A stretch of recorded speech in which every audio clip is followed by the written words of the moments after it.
Growing up in a small town, I learned that connections go beyond blood. They're built through shared experiences, friendships, and the moments we celebrate together. So I'm the main baker, and me and my wife own F'kosh Bakery here on Lehi Main Street. And that's what I do all day long, every day, just making bread. And now, by the end of the summer, we were doing 5 farmers markets a week.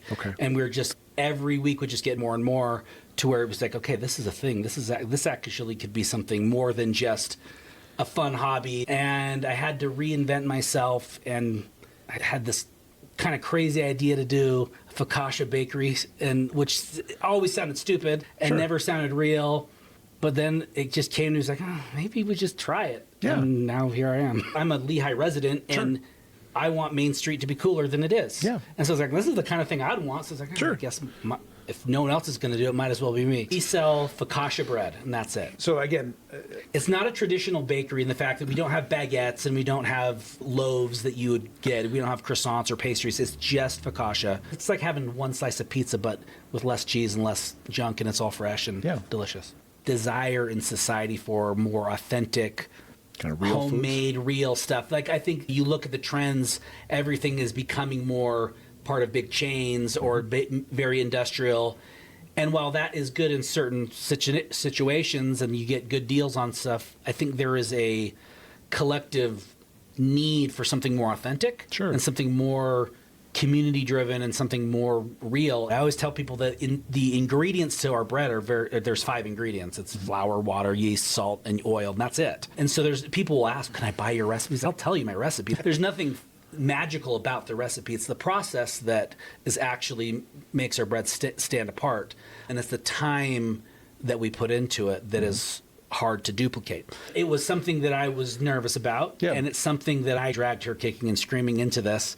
But ultimately, and a lot of it is because it was we didn't have any business doing this. We were nervous that it would maybe take a toll on our marriage, right? That the extra stress and the conflict, and we do butt heads at here and there, but for the most part, I think it's made us stronger. And then my kids all work for us. So on Saturdays, usually it's just my immediate family. So it's just me, my wife, and my 4 kids, and we run the whole thing. It's something where I'll wake, especially on a Saturday, I'm at the bakery at 4. So that means I'm up. Luckily I live close. But I'm still that's early. I'm up. My alarm's going off at 3:45. And then I'm not leaving until night. But if this was any other job, I wouldn't get to see my wife. I wouldn't get to see my kids. I'd be going off somewhere else, and then I would get home and I'd be exhausted, and I don't get to see my kids.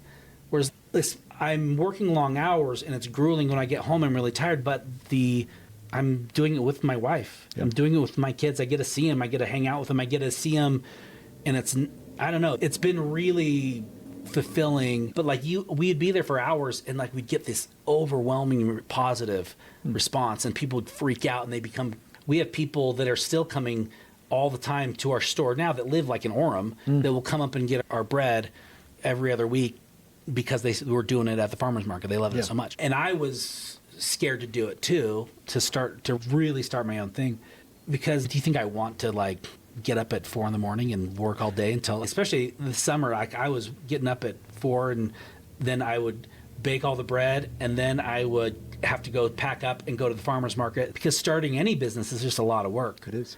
And so my number one advice is put in the hours. If you really want this to be a real thing, it's not going to happen overnight. It's going to take a while, and you're going to have to work hours and make sacrifices that on paper don't make sense.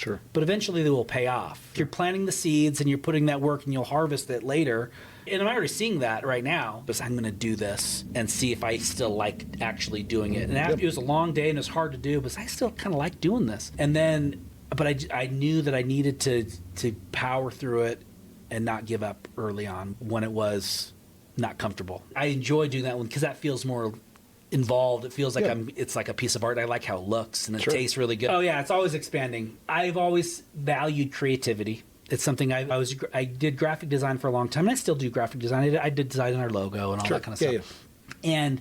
But the value for me is I enjoy being creative, whether it's in music or whether it's art or whether maybe I like it. And so for this, I like creating different styles, different flavors. So there's a glaring hole in my focaccia arsenal is a loaf that is like a olive loaf. It's a very standard ingredient to add in a lot of focaccias, and I don't like olives. I think they're gross, and I would never eat an olive loaf. But I get a lot of requests for it. Sometimes you come in and it's a surprise, and I don't tell people when I make. I don't even tell my wife sometimes, because I think while people do love our bread, I do think that there is something about just the coziness of the shop, the story behind it, the addition to the community. I think people like that. They know, oh, you made this right here and you're like 10 feet from here, and not a big warehouse somewhere else in West Valley. But I think there is something more than just bread that we're selling.